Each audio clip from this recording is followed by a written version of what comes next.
So hopefully this will just kind of, flesh out an understanding about the medieval period and give you some new food for thought, although it sounds like a lot of you are rather on top of it already. So I just thought that we can start with thinking about the difficulties that there are of teaching medieval history. And one of the big ones is, as Harriet was saying, this generalized disinterest that we have as a society in the Middle Ages. And this is one of the biggest hurdles that we kind of have to overcome, me as a medievalist and you apparently as a group of people who are interested in joining my cause here. And there's kind of a lot of reasons, I think, for this disinterestedness. And part of it is that people don't have the opportunity to learn medieval history. So, you're kind of told, oh, you needn't worry about that. It can kind of be crammed back into a closet. So it's just the Dark Ages anyway. And there's nothing of interest in the period. It's simply, the church and people wallowing in filth. So you don't need to think about it. And this is kind of a very seductive narrative that people fall into, and partially because it helps to paint us as modern individuals as really quite smart, and we love that, right? We like to think that we are kind of a culmination of a lot of really good thinking, and that we are much smarter than people in the past, and so it kind of puts us on an upper hand, to people in the past. But of course, nothing could be further from the truth. That's an incredibly lazy generalization, and it makes no sense. But the fact remains that when people are provided with information about the medieval period, or just in our own popular culture, a lot of it is just wrong. So it's easy to kind of get frustrated with people who buy into kind of silly myths from my standpoint, but it's not really people's fault if they're not presented with information. So that's one of the issues that we have, is just kind of convincing people to come along and learn about the Medieval Ages, even though all of society is kind of geared towards telling us that it's it's a useless time period. And well, why is that?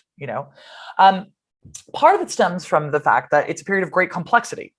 So it's very, very difficult to teach it more at a kind of lower level. I mean, well, I don't mean lower in terms of output, but I mean in terms of ages. So it's very difficult to say to a 7-year-old, well, this is what the Middle Ages is. But oh, by the way, things are vastly different in Baghdad than they are in Paris, than they are in Stuttgart, places like that. All these things will be very, very different. So you're asking people to kind of grasp the idea that there isn't always one overarching culture, and that things might be really different from place to place. And that's a hard sell. When we kind of have curricula that we're meant to be sticking to, or we have various tasks that we're meant to complete, or indeed there are exams that you are teaching for, right? Then within that, there is a lack of support and training for it. So in my research for this presentation for you all, I found, for example, a study that was done recently on UK teachers, and it found that 80% of respondents who are educators had said they'd never been taught any medieval history at all whatsoever. And so it's a huge ask, to say to teachers, who may not have had the opportunities that, we're here bemoaning and that we're here to correct. By the way, please get to teaching this complex area of history, which you never got to do on your own. So we're kind of asking people to go out of their way and do more work, which you're clearly all willing to do because you're here tonight. So hats off to you all. And then, of course, there's the complexity as well for your part. So with so many really interesting things going on, you are asked to kind of pare down what it is that you want to do. And I suppose, what I want you to kind of take away from that is, don't let that scare you, let that free you. Right. So if we admit that the Middle Ages is an incredibly complex area of time, and we simply tell that to students, students being an incredibly bright bunch of people, really, you can say, it's quite complex. It's not always simple. Things are going to be more complicated than this, but what we're going to look at today is X, and that's completely fine. It's completely fine to say, we're here in England, so we're going to focus more on English medieval history. That's all right. You can do that. Or it could just be something that you can say that this is a particularly interesting field, the history of medicine being one of them, as Harriet has said, which in my experience, students are very, very interested in indeed. So you can just say, well, this is what we're going to talk about. It's only one bit of it. Or as someone was saying in the chat, teaching about the medieval church, which is an incredibly interesting topic, and is all too often derided. So sure, it's complex subject matter, but what that should allow you is freedom. And then, of course, it's finding room for it in a really packed curricula, because I'm sure I don't have to tell you all how much work you have to get done every year, and the difficulties of finding time for these things when there are requirements and national ideas about what it is that need to be taught. And sometimes you're really trying to sneak medieval history in alongside, World War II for the millionth time and the War of the Roses, right? Those are always the two. But I hope that this is going to help you kind of gain the confidence to realize that you all actually, A, have the tools, and B, your students are willing to take the time to learn something new. Which brings us to the question, what is medieval history? What is it that I'm asking you to go out on a limb for and do all this work for? And it's like, well, great question. So what a lot of people don't realize is sometimes what medieval history actually is. And the hints in the name. So it's the Middle Ages, and that presupposes that it straddles two worlds. So the ancient world, with, we usually say that the Middle Ages begins with the fall of Rome in 475, right? So you've got your ancient world, you've got most of human history in the ancient world. God bless ancient historians, because they've got a lot of time to work with and absolutely no sources. We love that for them. So, if it's Mesopotamian, they're in there with Cleopatra somehow, some way. But so there's them. And then there's us, kind of spring up around about 475 or so. One of the issues with, that kind of dating is that, the idea of a fall of Rome is kind of a difficult one, as we'll talk about in a little bit, but it's got to start somewhere. And this is a handy date. So, the minute that you don't have a quote unquote Roman in charge of the Roman Empire, that's as good a time as any. Now, what is the end of the medieval period? It's like, well, it's the modern period, right? But what does that mean, right? And this is kind of a choose your own adventure. Right? So for me, because one of my specialties is Bohemians, I usually say that the Hussite Wars are the end of the medieval period, but that's not going to be true for everyone. So a really handy one is the Columbian Exchange, or the unification of Spain in 1492. When we no longer have a really kind of multicultural society on the Iberian Peninsula with lots of Muslims and lots of Jewish people alongside Christians. When we have the beginning of the Spanish Inquisition, a wholly modern invention, the Spanish Inquisition. Or the minute Columbus is asked to please leave and given some boats to go get some goods elsewhere. These are all kind of really handy things, and that's a useful marker because students are often already aware of Columbus, so you have a good one there. A really neat bookend to the medieval period can be the fall of Constantinople in 1453, because if we say that it begins when Rome falls, in 475. Well, then the fall of Eastern Rome, which is what Constantinople sees itself as in 1453, is kind of the other obvious fact. It's good to keep in mind that no one in Constantinople thought that they were Byzantine. They would have told you that they were the Eastern Roman Empire, and they saw themselves as in a direct line in succession with this group of individuals. So them falling, really, really great and neat bookend. So that's a good one to keep in mind. You could go with Martin Luther in 1517, because, you could say, well, one of the hallmarks of the Middle Ages is the kind of amalgamated Christendom under the auspices of the Catholic Church. And I don't think that's a bad argument at all whatsoever. I mean, again, our friends over in Constantinople are probably going to be somewhat surprised to hear about that. But still, this kind of fracturing of Christendom into the factualization of varying kinds of Christianity is one good way to stop it. So essentially, this is a kind of really useful thing to talk to your students about, because whatever it is you're working on could be the end of the medieval period for you, right? So, you could have an argument here, even in England, you could say that it's the rise of the Tudors, and then bang, that this brings about a new era, and now we are modern. But what I really kind of want to get across here is that it will make your lives much easier if you kind of think about the Middle Ages as the bridge that it is. It's the way it's the part of time that connects us to the ancient world.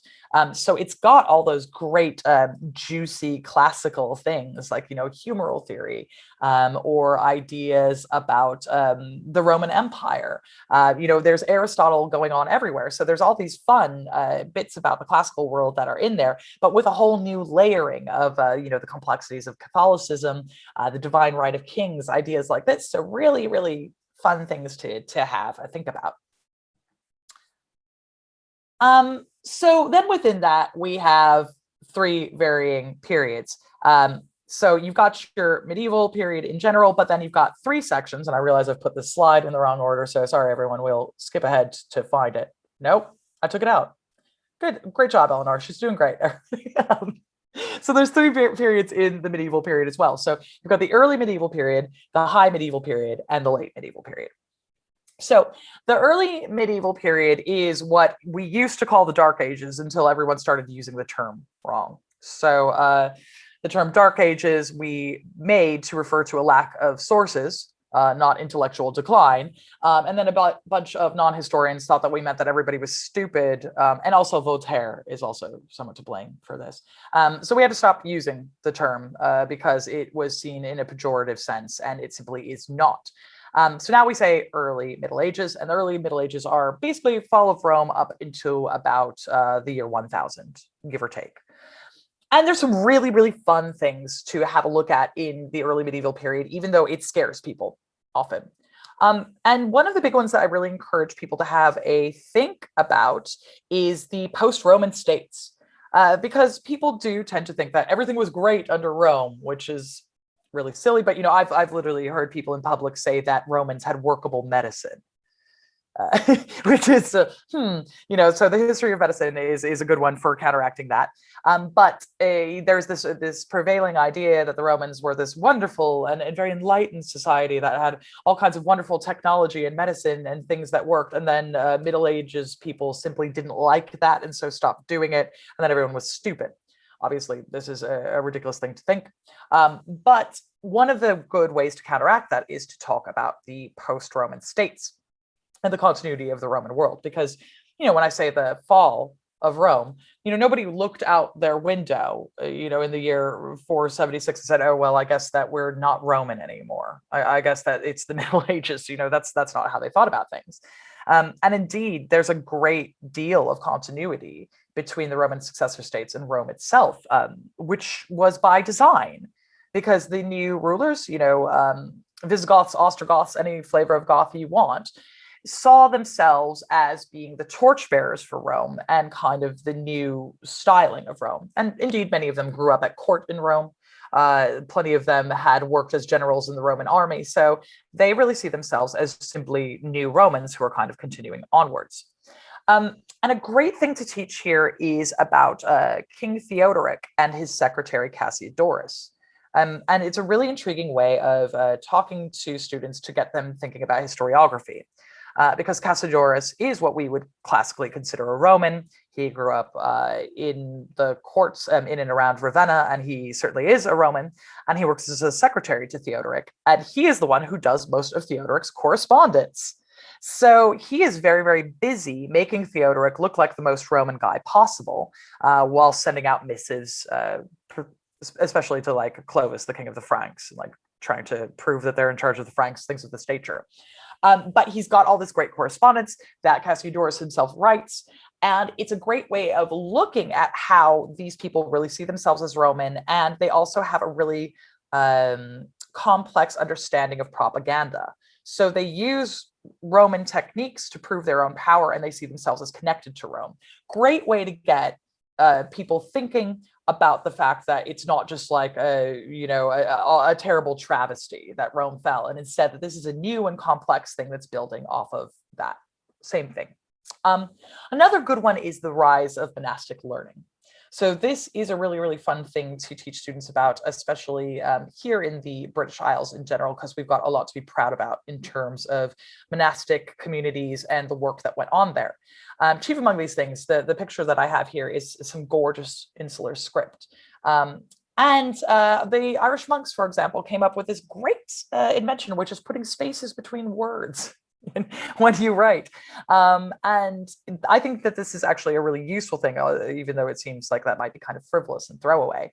It's nice to teach students about this and monastic culture and how a scriptorium works, and how these are a bunch of religious people who are very much involved in copying out texts, spreading classical knowledge. So, they're copying Aristotle, they're copying Bibles, they're really moving a lot of information around in order to get it to varying people. And it's not just ossified. They're not simply teaching boring, the same old Roman stuff. They're also making new, exciting discoveries, like the fact that it's much easier to read if you put spaces between words. Thank you, Irish monks. So here you go. Automatic proof that medieval people have one up on the classical world, because they're always innovating and there are all these new ways to think about texts themselves and the importance of textual tradition. So teaching about monasteries is a great one here. Obviously, you also have Charlemagne. So shout out, we love Charlemagne.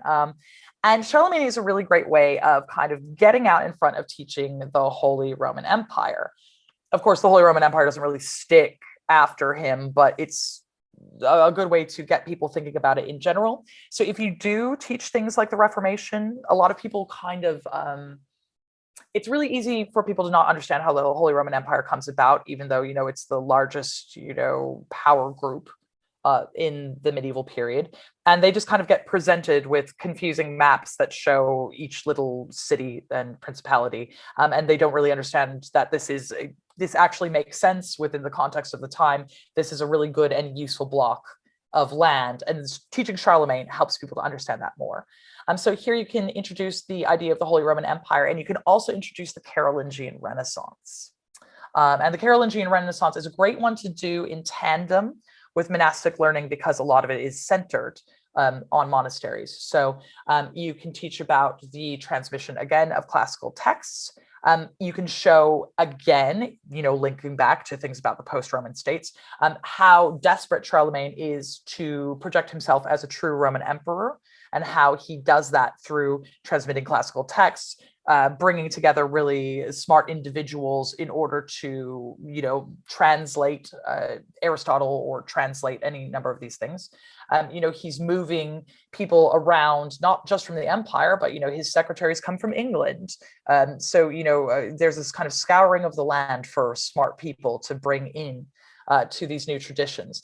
So it kind of really shows and highlights the intellectual capabilities of people in the early medieval period. And it's quite fun as well. And, also Charlemagne's got a good date that you can teach students, being crowned emperor on Christmas Day 800. Everyone will remember that for the rest of their lives. So that's a good throwaway date for you. I also do really recommend teaching Vikings, especially here in the UK, where we have so many interesting Viking incursion sites. So if any of our friends are up in the north of England in particular, obviously, I'm sure you're probably already going to Jorvik. And if you're in Northumberland, I'm sure you're going to Lindisfarne, things of that nature. But it is really good to teach the Vikings. But one of the reasons it's really good to teach the Vikings is not just kind of like these ideas of pillage or ideas of warriors, but talking about how trade networks work in the Middle Ages, and showing that even at this time, when people act as though everything has fallen apart, we have these new communities that are moving seal skins to Constantinople, or you have who's selling walrus tusks in Rome. It's Vikings, and they've got this amazing technology of these ships that can float in as little as a foot of water, and these are real technological advancements that mean something. They are also a really great case study in talking about Christian conversion.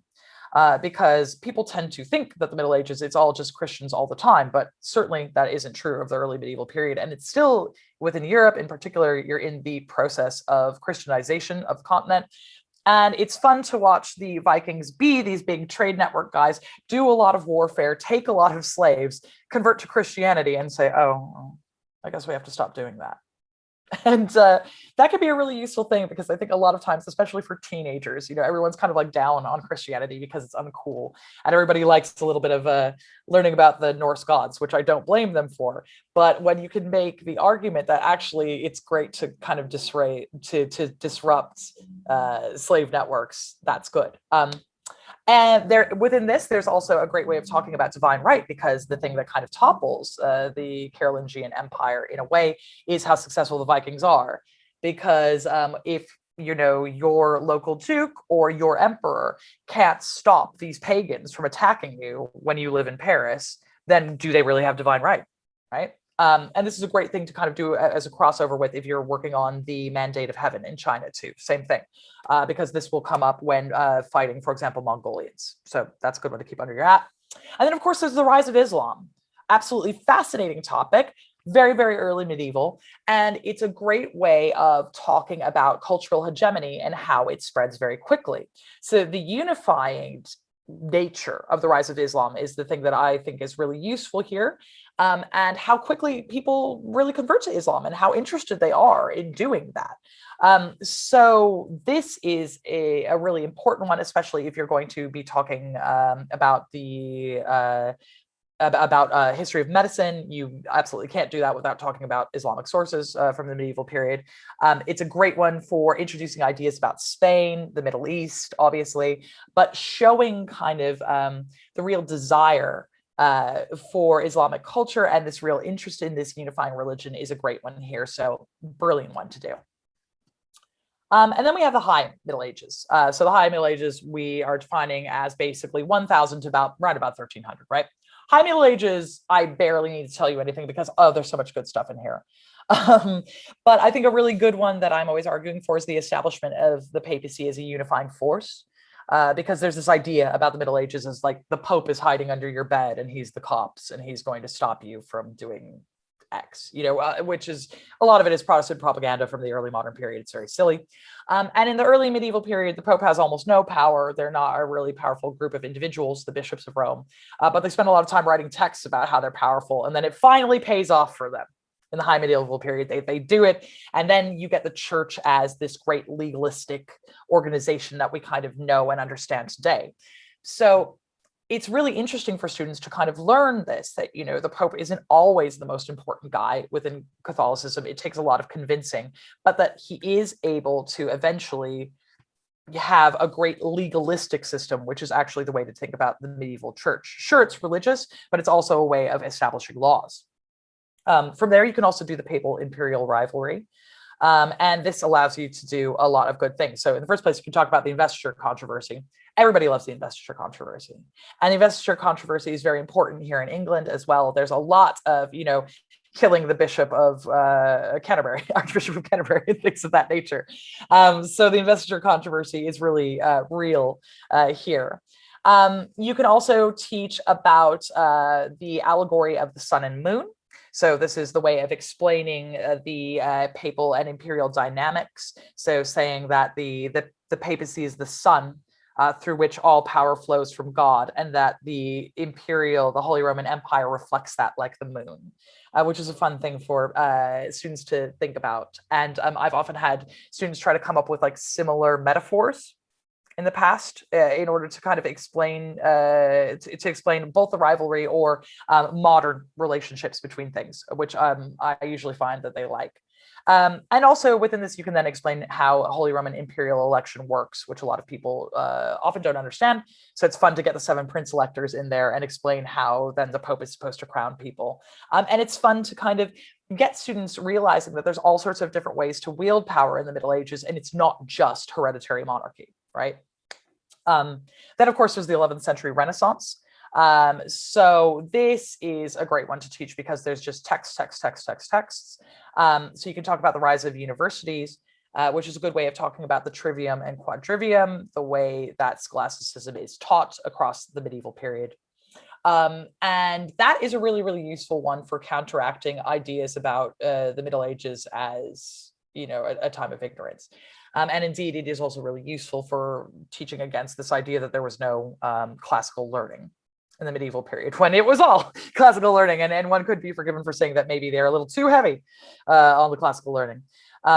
So teaching about the trivium and quadrivium, getting students to understand what school was like in the Middle Ages is often quite immediate for them because they really understand this. And, here again, you can kind of teach about Oxford and Cambridge, which is really nice. So we have these great medieval examples on our doorstep.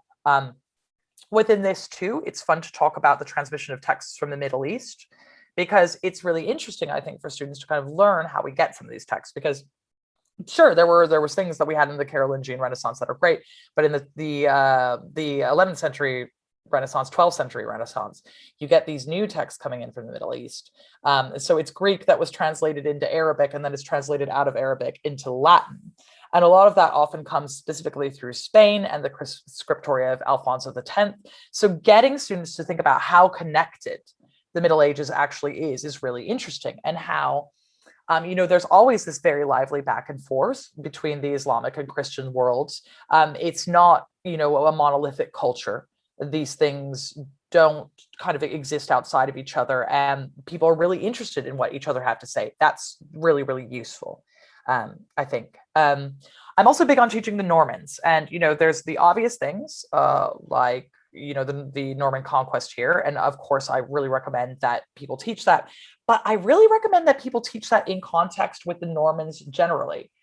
This is a great thing to teach in conjunction with Vikings, because really Normans are just French Vikings. They're just Vikings that got stuck. And so sure, they conquer England, but they also conquer Sicily. And indeed, one of the ways to kind of look at the Crusades and think about the Crusades is as another form of Norman conquest, because, the bishops, the kings of Jerusalem, all these guys, they're Normans, it's French guys that are all over there doing this. And sure, there's Christians from all over, especially that are involved in kind of the later Crusades. But the First Crusade in particular can really be thought of as a form of Norman warfare. And I think that's a really nice thing to kind of introduce students to, this idea that, England isn't the only place that this happened, and talking about Sicily can also be a really great way of talking about complex cultural differentiation as well, because, in Sicily, you've got, a Norman culture, as well as a Muslim culture, as well as a really pronounced Jewish culture. So Sicily is a great one for kind of showing that the Middle Ages can also be a kind of melting pot with things all over the place. So kind of comparing and contrasting that with the Norman conquest here is usually a winner. And then, of course, there's the Crusades. I barely need to tell you about the Crusades. People in the chat are already talking about how they teach the Crusades, but that's a really useful thing to do, obviously, because it gets people thinking about ideas of religious warfare and why people go to war generally. And it's an interesting one, because, like, I even have my students all the time ask me about the Crusades, and they'll say, oh, well, were people just going to the Middle East because they wanted land, or was it out of, genuine religious fervor? And so I think it's good to start teaching the Crusades, because we have this tendency to act as though you can kind of pull those two things apart. As modern people, we're like, oh, it's either one thing or the other. It's either genuinely religious or it's not. And so that is really useful. So within that, you can, like, really introduce new concepts and new ideas, right? So that's useful in terms of not just, bringing it about as though it is something that happens outside of culture itself. The Crusades are a real expression of kind of medieval culture generally. And then I think a really fun topic to discuss, and I'm glad that I've already seen someone in the chat was already talking about this, agricultural innovation. It's a baby of mine. I love peasants, and we don't talk about peasants enough, considering that peasants are 80% of the population in Europe at this time. So agricultural innovation is a cool thing to talk about, to get people thinking about where food comes from and how societies organize themselves, because, it was absolutely necessary at the time for 80% of people to be involved in food production, because things are really, complex and difficult. But you have these new things that come up. So the 3-field system is actually really cool. I will go to the mat on this one. The 3-field system and introducing a fallow period for fields is really cool. And it's nice getting the students to kind of think about things, especially if they're kind of doing anything over in biology, where they're doing kind of natural science, if they're like growing anything or thinking about plants. Very, very cool to talk about that. It's also cool to talk about the horse collar. Great example of the horse collar right here. We've got this happy little horse plowing. So these are nice things to kind of talk about, because it helps to underline the fact that ordinary people are not stupid, and ordinary people are involved in really complex and interesting things. where they are coming up with new ideas and new tech all the time. So technology doesn't stop advancing in the medieval period. And this is also a good thing to kind of point out. So there's the heavy plow, which is an early medieval invention, and it's really cool. But one of the things that you can do here is talk about how there's whole swaths of Europe that the Romans didn't know how to farm in because they're not that clever. After all, they never figured out a heavy plow that could plow the heavier soils of Northern Europe. They never did that. Medieval people did that. They never figured out a way to use horses for plowing, which is faster and easier than using oxen. They never managed to do that, but medieval people did. And then this is linked into the rise of the city, because one of the other big agricultural inventions and kind of land management inventions that you have at this point in time is land reclamation and draining things. So it's really useful and fun, especially if anybody is from the Fens or anything here. A lot of the land there is reclaimed, and a lot of it was reclaimed in the medieval period. So kind of like draining the marshes into usable land. That's great. But of course, this is also connected to the Low Countries and kind of like getting Belgium and the Netherlands out from below sea level and using them as arable land. And what they do then is they graze sheep on that land because it's not great for tilling right away, but it's great for grazing sheep. And then that gives you the miracle fiber of the Middle Ages, wool, which is Europe's largest export and a luxury good and very, very important. And so this is how the lowlands become big makers of cloth and textiles. And that's a great way to get money. And this helps build cities. The other thing that helps build cities is the fact that these agricultural inventions came about, and now it's a lot easier to feed a bunch of people. So not everybody has to be farming. So connecting new innovations in tech and farming with the rise of cities, because people can leave, they don't all need to be farming for subsistence all the time, is a really great way of getting young people to think about how food comes from somewhere, labor means something, and kind of connected jobs and how that works. And then, of course, we get to the late medieval period, which is my baby, my speciality. And there's all kinds of cool things. Obviously, a bunch of you are already teaching the Black Death. Great, fantastic. I please keep doing that, because the Black Death is fantastic and everybody loves it. I encourage people to also teach the Great Famine as a part of that. Because the Great Famine is this horrible tragedy that we don't think about. And this is especially useful if you're teaching farming, if you're teaching kind of the agricultural innovations from the high medieval period, that's great. But then on top of that, you can kind of talk about how demographics are already kind of put off in the 14th century by that and by this terrible tragedy that everyone experiences. And then you hit the Black Death and things get worse, right? So obviously you're already teaching the Black Death, but there are a few things that I kind of wanted to highlight from it that I think are useful. So one of the things, obviously we quite rightly talk about mortality here, but I think it's also a really useful way of teaching about social cohesion and what's important to medieval people. So for example, a nice field trips that people can come up with is like going to see plague pits, because almost everyone has, a plague pit or like an area where there were plague pits. But a nice thing to highlight from that is, the care and love that we still see evident in plague pits when they're found. It's not just a bunch of bodies that are dumped in willy-nilly. These people are still laid out. They've got their arms crossed. They've been given last rites. They're in hallowed ground. So it's still medieval people doing the best things that they can for their community. And I think that's a really important thing to kind of highlight. It's also a great way of teaching about minority groups in the medieval period, so teaching about persecution of Jewish people or gypsies or, just travelers, anyone like that, and how these are scapegoats that are used in order to go for a minority. That again kind of like does the social cohesion thing. So you really learn what Christian society thinks about these things in terms of who it is that they wish to blame. Tells us a lot about trade, because obviously we can see how the Black Death moves through varying networks, and that shows us how well interconnected the medieval world was. How do you get a virus from Kyrgyzstan all the way to London? And well, the answer is there's lots of cohesive trade going on, and there are very, very important networks involved in that. I think that also, like basically you can pick almost anything you want out of the Black Death, and there's really, really good sources for it. So it's always a good one for that. So shout out here to Rosemary Horrocks' The Black Death, which is a really great, it's just a volume of sources about the Black Death. So you can always use that, and it's great. Of course, you could also always do the 100 Years' War. Great one for almost anything that you want as well. You can teach about medieval war itself.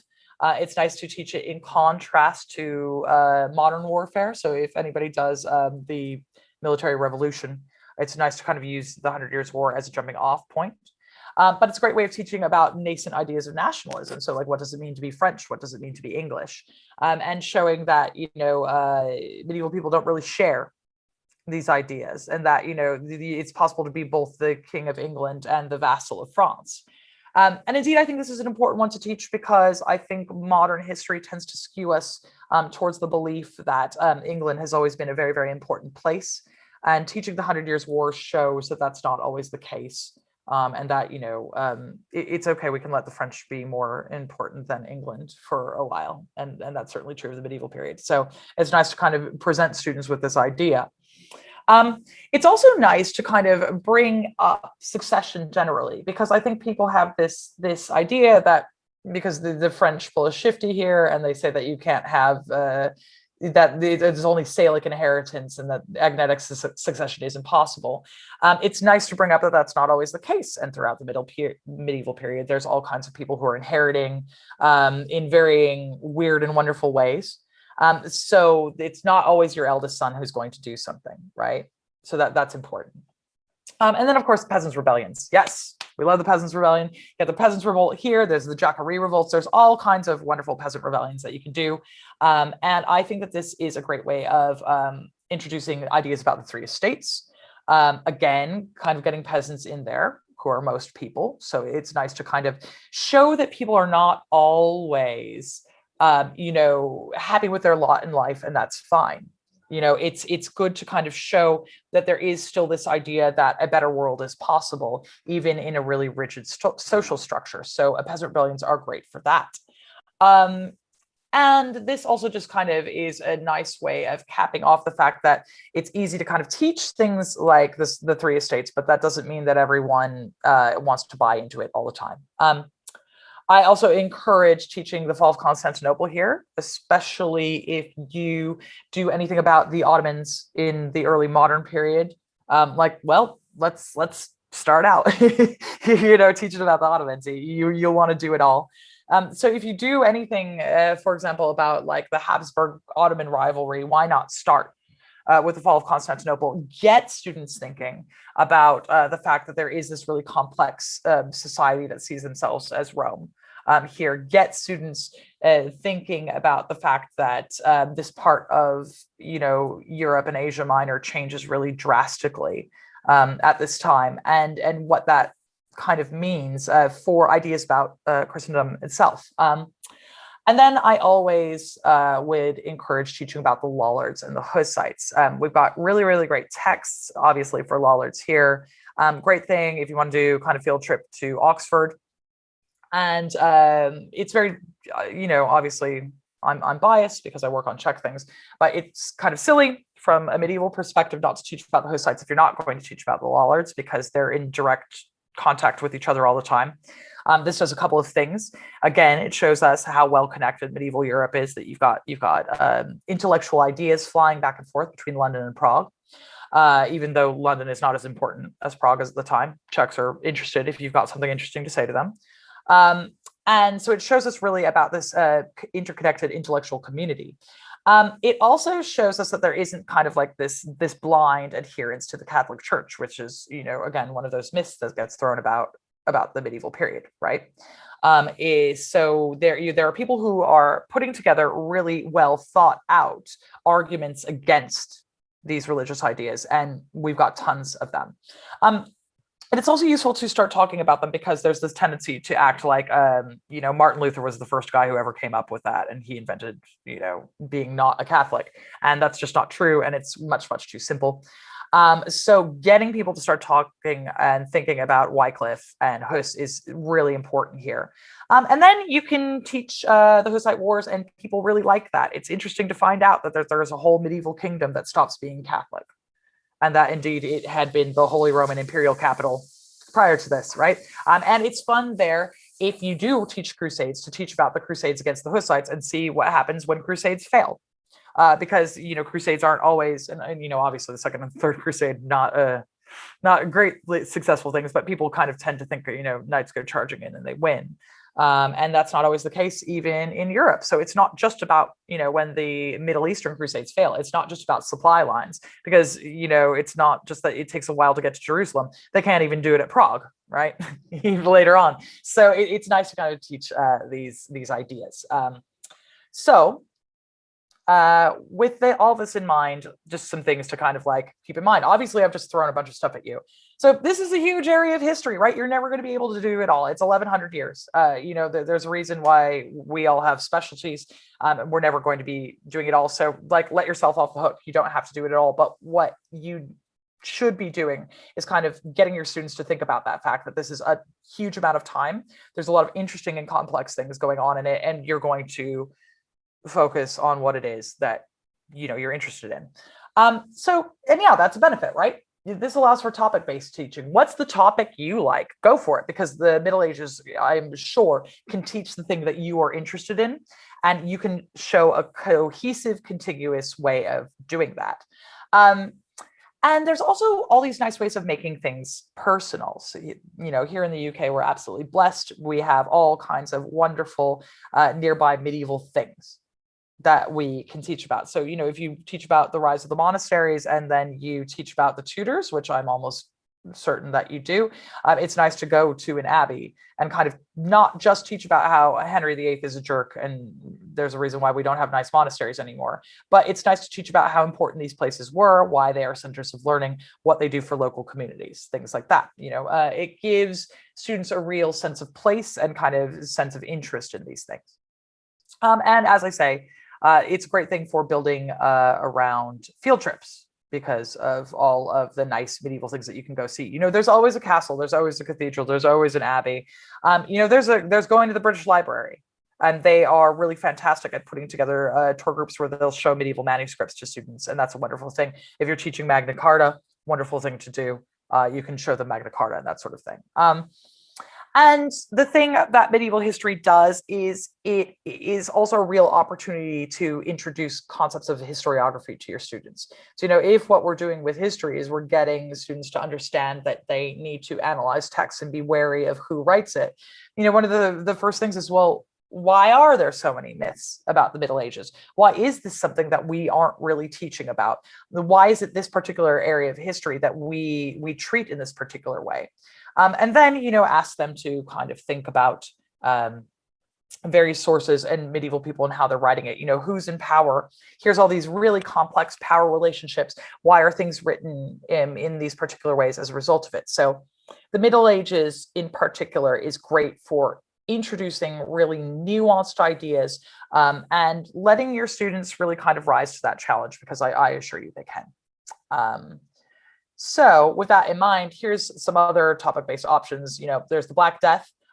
If you want to do something big and overarching knowledge transmission and the classical tradition, teach kind of the fall of Rome and then track how sources kind of go across the time period and compare and contrast that with things in, the Renaissance later. Brilliant. Think about teaching castles and how they are a political thing, as well as, a place where rich people live. What do castles mean? How do they work symbolically?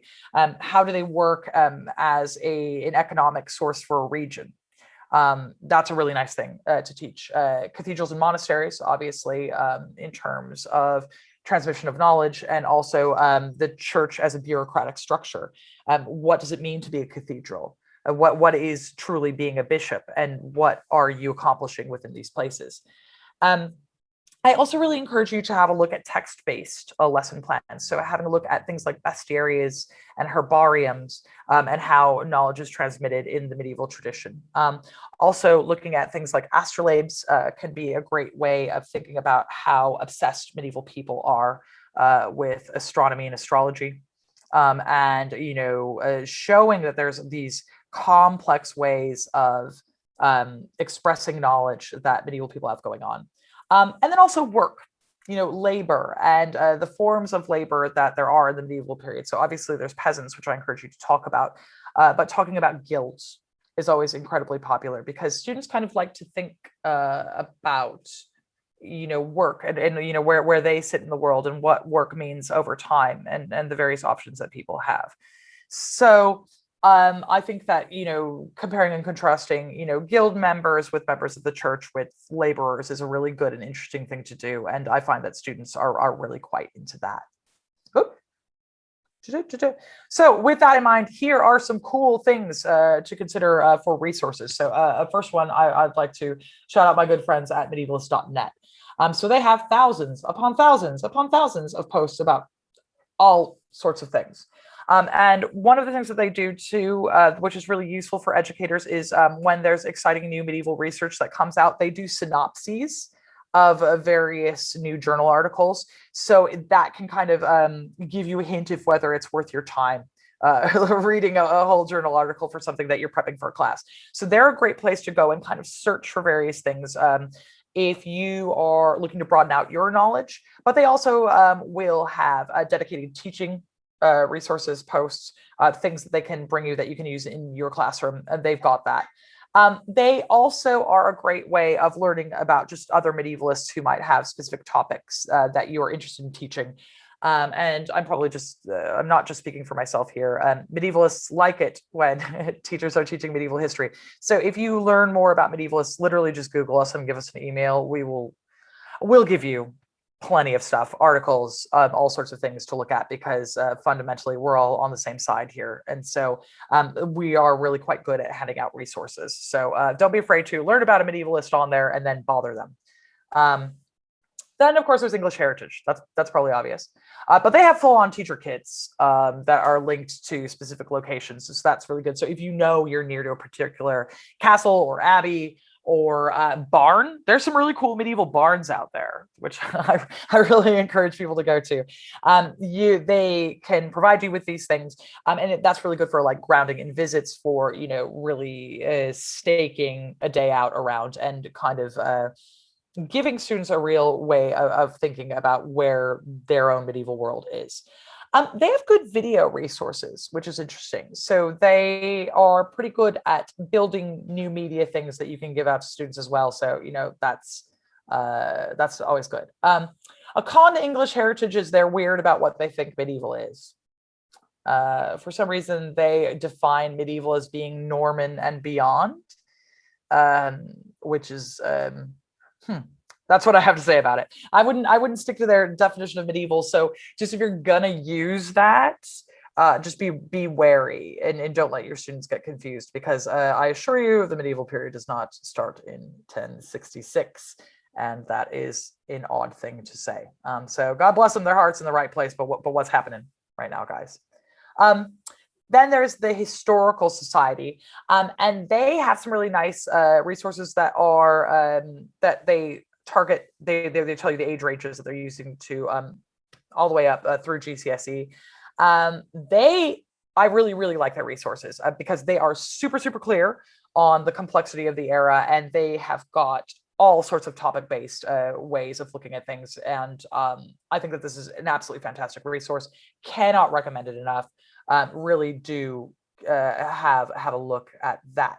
Then, of course, there's the British Library itself. Wonderful blog, the Medieval Manuscripts blog that they have at the British Library, which teaches you all kinds of interesting topic-based things, shows you cool manuscripts that they have there. And they also have just full lessons plans and things that you can teach, especially if you're going to bring students around. So the British Library resources are particularly good for teaching about transmission of knowledge.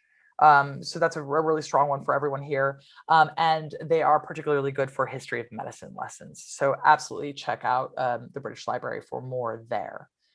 Then another interesting one is the Oxford bibliographies. So these are best for when you have a specific topic in mind, but they are really in-depth book lists that can kind of signpoint you towards topic-based reading.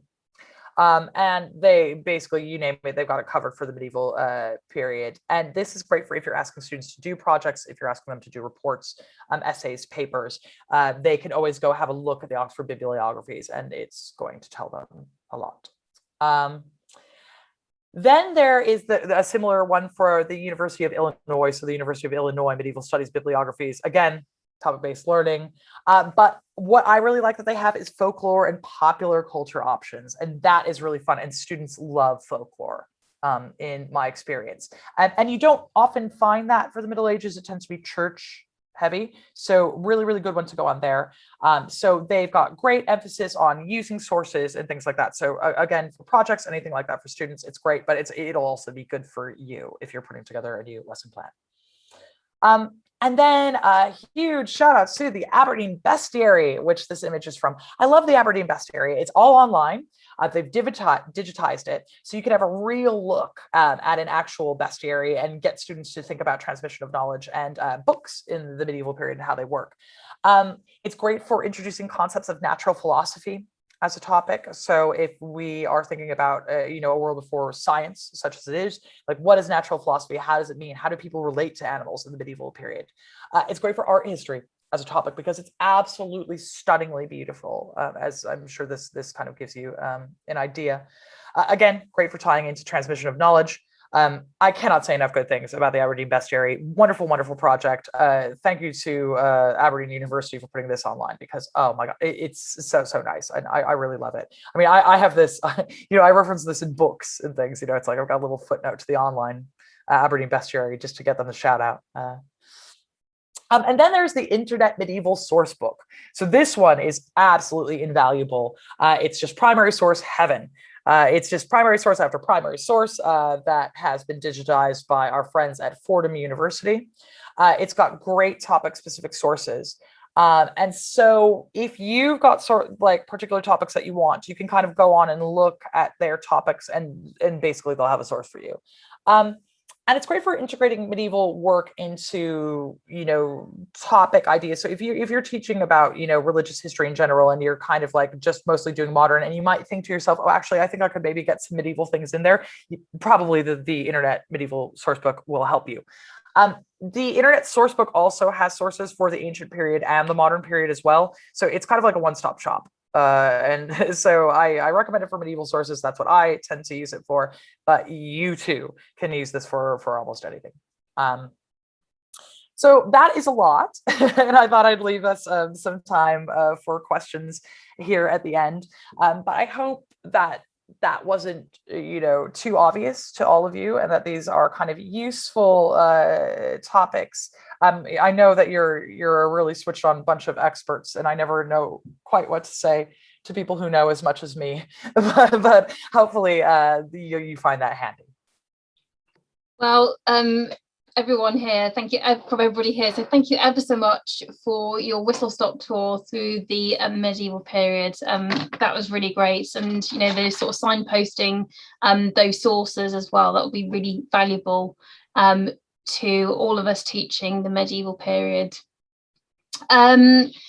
Questions then. So obviously we've got lots of food for thought.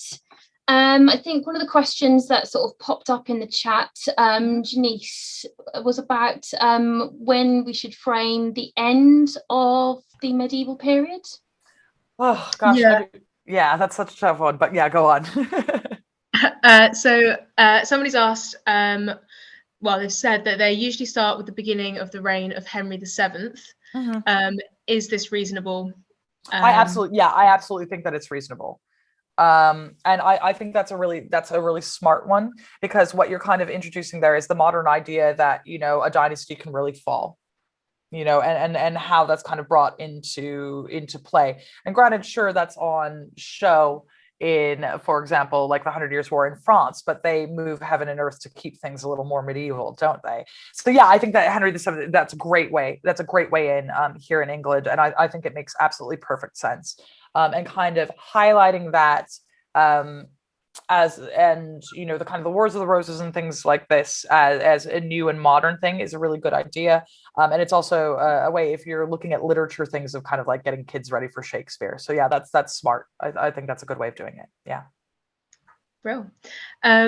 So a question that's come in on the Q&A was about teaching people about the roles of women in the Middle Ages, and also the role of Black people or non-white people in medieval society. So I don't know if you had any sort of comments or thoughts or anywhere that we could sort of go with that in our teaching, would be really appreciated.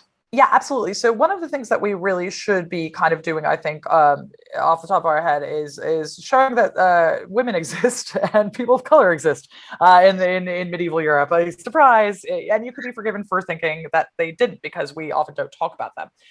This is one thing that the Internet History Sourcebook is really, really good on. They have a great section on gender and women's things, really fantastic. But one of the things that we can also kind of do here is start just like get your students ready for the fact that, yeah, there are not white people everywhere in medieval Europe. We find we have skeletons and bodies of a couple of African women up in Northumbria from like the very, very early medieval period. And this is a really useful and interesting thing to be teaching to students, because in the first place, it just is a reality. Like, that's true, but also it shows how well connected the medieval world is. This isn't a place where no one has, where any one group of people is really cut off from the other. Afro-Eurasia is always in constant dialogue with itself. People are always moving across. There are people who are showing up in all kinds of places at varying times. So good people to shout out as well. So, we've got our African women up in Northumberland. We certainly have people who are in London, often who are non-white, but it would never be a surprise, at a well-connected port city of any kind to see a non-white person. Even way out here in England, which is like the edge of the world, is how they think about it. But there are good people to shout out here, like Constantine the African, who is a really important thinker, who is a Black man who is living in Italy at the time. And especially in places like Spain, in Italy, in the Middle East, like these are all melting pots, and people are moving across all the time. So you kind of can't have it both ways. You can't have the idea that Spain is like this big cultural melting pot, and that Ireland is purely white. It makes no sense because of how well connected the medieval world is. So really, these are good points to hammer home. It's good to point out that Vikings work at the court in Constantinople, which is why we know that there are not white Vikings, right? It's like even in the most far-flung regions in the medieval period, you've got not white people, and that it's worth highlighting, because if you don't, then you're teaching a myth, and you're teaching the myth that Europe is not well connected, and that is simply not the case, and it doesn't make any sense. And then you're going to have to teach them out of it later. It doesn't make any sense. So really forefront these groups of people, I think, and you don't have to do it in a like, oh, look, see, there's people of color. It's just do it in the way of, this is a complex world. It's well connected. People always move around. There's never been a time when people don't move around, and everyone understands that. That's brilliant. That's such a strong case as well. So thank you for that. Star, I think, is this person's name. They've asked, if you could do a microhistory of a medieval queen, which one would you use in the classroom? Oh gosh, I'm a sucker, and unfortunately, I always say Eleanor of Aquitaine, but I love Eleanor of Aquitaine. Sorry, everyone. Sorry. I really like Eleanor of Aquitaine, and I think that she's really interesting because she does these great things. She's the French queen, she's the English queen, she's the Duchess of Aquitaine. So it's like showing that there's kind of these interconnected ways of wielding power is really interesting, and it's also a really interesting way of showing how queens aren't always subservient. And queens can wield considerable power. Another interesting one for this is the Empress Matilda here in England. Love the Empress Matilda. The Anarchy is a really interesting period to teach. And I encourage more people to have a look at the Anarchy. So here for a more specifically, more English-based one, go for Matilda. And then I think I'm trying to come up with a good continental one but also Matilda, the Italian Matilda is also good for this as well. So, and that's easy to remember, right? Matilda's everywhere. But Eleanor of Aquitaine, I know it sounds like an obvious answer, but it's an obvious answer because she's a really interesting woman. No, I mean, you've got some fans in the chat. Some people are backing you up. So, and she's complex and difficult. Like, you know, she's not like a nice woman, right? Mm-hmm. She's a real, you know, she does this great job of kind of being all things to all people. And so it's a nice one, kind of like thinking about gender and how kind of like you can have backlash to women who are too powerful and how she doesn't care. But I love Eleanor. I can't. I'm named after her, so I'm incredibly biased. So big fans of Eleanor. Yeah. Love it. I actually have a question, so I'm just going to get it in now because why not? So we've been really trying recently to have a bit of a push on using really kind of powerful, interesting stories in our classroom as a bit of a hook for students. Yeah. If there was a kind of, is there a story that really kind of resonates with you or that you think is really powerful that we could kind of hook students to love the Middle Ages? I think that a really great thing to teach kids, which is very, very powerful, is especially if you're doing the Black Death, because in the first place, students love the Black Death. So teaching the Black Death is really fun and good.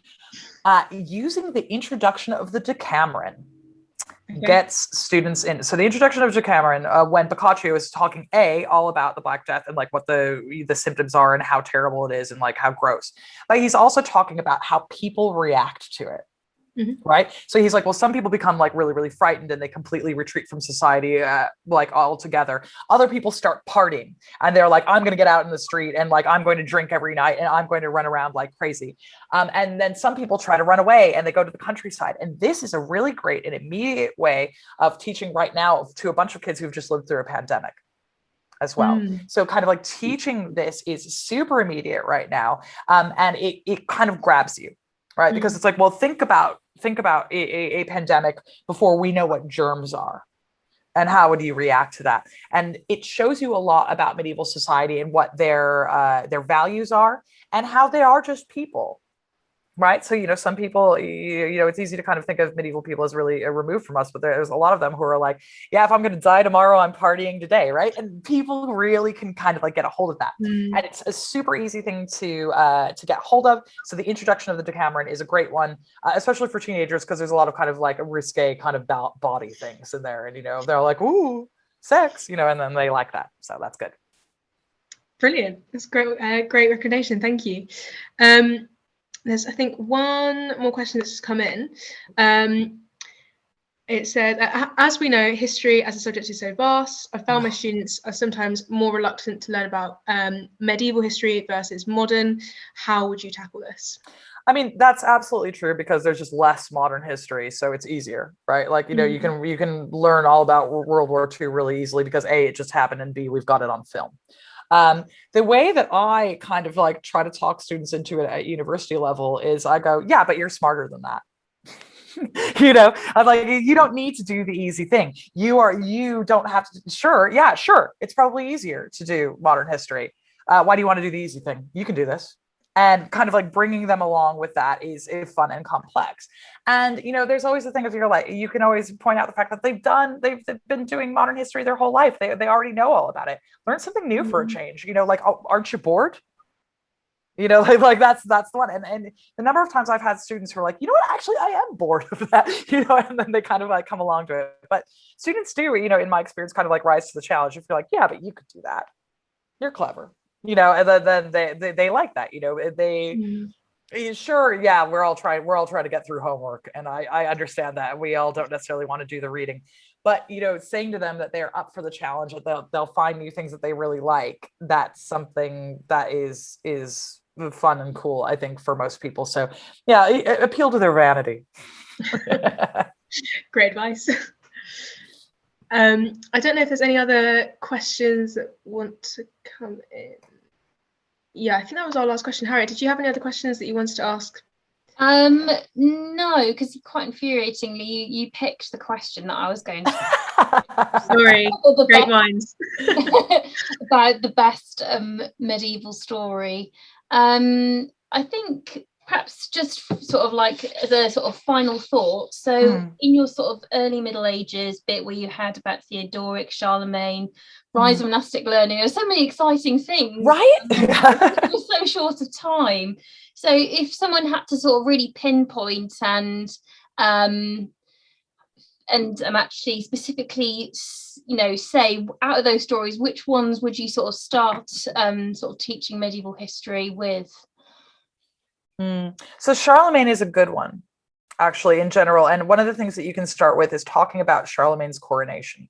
And this is because he gets crowned by the Pope, which is what starts all the trouble with the Holy Roman Empire. But it's a good one for teaching to students because the Pope is at court in Aachen because he had been beaten almost to death in the streets of Rome previously. And some of Charlemagne's courtiers were there, and they kind of like pick him up and they whisk him away to Aachen and under Charlemagne's protection. And then that's how he comes to crown Charlemagne. So this is a really useful story and a really good way in of introducing the fact that, again, the Pope's not always powerful, right? Like the Pope is, that's, you know, in the year 799, the Pope is powerless enough that, you know, he could be walking down the street in Rome and be beaten almost to death. And everyone's like, oh, they're beating up the Pope. Shame. You know, so, you know, introducing students to a world where, like, you know, it's true that he's an important guy, but they, you know, he also has enemies and he can't actually muster this, and he needs the protection of an emperor, gets people thinking, oh, well, what is a Holy Roman Emperor for?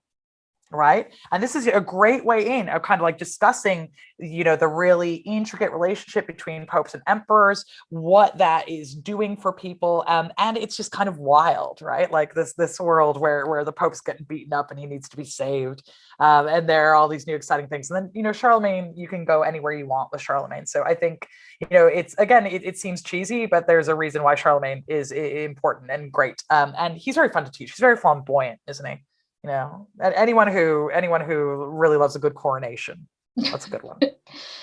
There's been in the chat a little bit of quite a bit of interest in your book, so I'm just going to sort of hold it up. Yeah, it's the Middle Ages, a graphic history.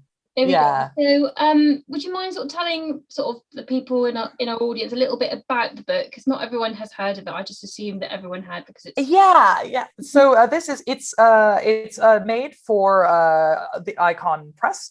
They do a series of books which are like graphic histories in general, so it's it's got really gorgeous pictures by my illustrator Neil Max Manuel, who used to work on Time Team and things like that.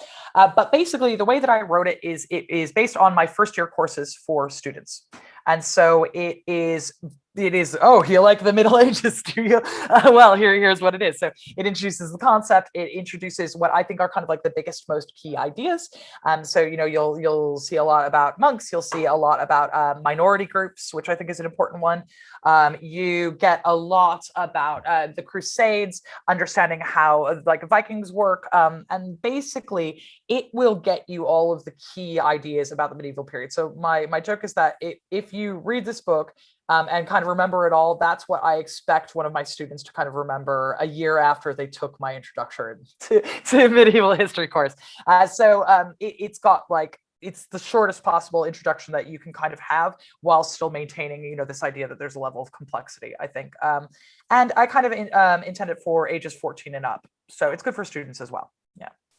I really like the sort of bit about the sort of like the debate amongst historians at the beginning, and then the bit at the end as well, when they start debating about, you know, when it actually ends. So that's in sort of that in picture form is really entertaining as well. There's lots of great sort of niche jokes which I think history teachers will love. That's definitely in there. Yeah, fun fact, all of the medieval historians debating at the end are all medieval historians that I know. So it's so my illustrator drew them all in, which was kind of fun. Okay then. I think, Janice, is that all the questions we've got in the chat? Yep, I think that's all of them. A couple of people said they've ordered your book on you know what we've just been talking about as well. Yeah, I suppose also if you're those who are interested in medieval women, I've got a new book. Well, I guess here it's going to be out in March called The Once and Future Sex, which is now available for pre-order, and that's specifically about medieval women and gender roles. So if you're also looking to do more specific teaching about medieval women, that could be one for you.